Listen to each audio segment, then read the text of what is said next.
No, it's not because she's a woman.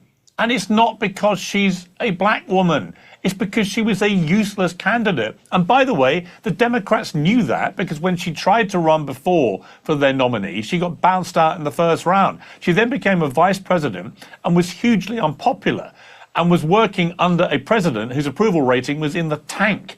And that is the person they decided to coronate without any democratic process as their candidate to take on Donald Trump. They brought all this on themselves. I mean, I was watching MSNBC for a few minutes last night as an act of willful self-torture.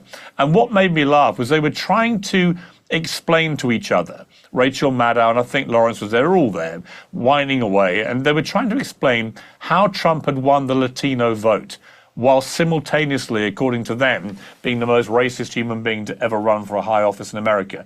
And of course, the reason is because people do not think he is the person that they depict him as. They don't think he's a Nazi. They don't think he's a fascist. They don't think he's the most racist person to ever run for office. That's why Trump won so big with Latinos and why so many more black voters came out for him.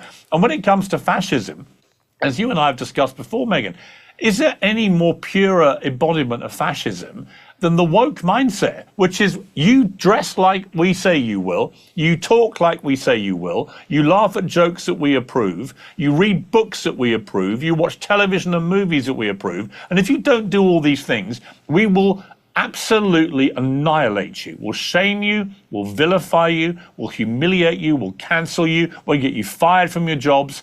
That is the embodiment of fascism. So the fascists are not actually Trump and MAGA and his supporters. It's actually Kamala Harris and the woke followers of hers who have pursued a philosophy of fascism now for years. And what we saw with this election result is that mindset getting crushed.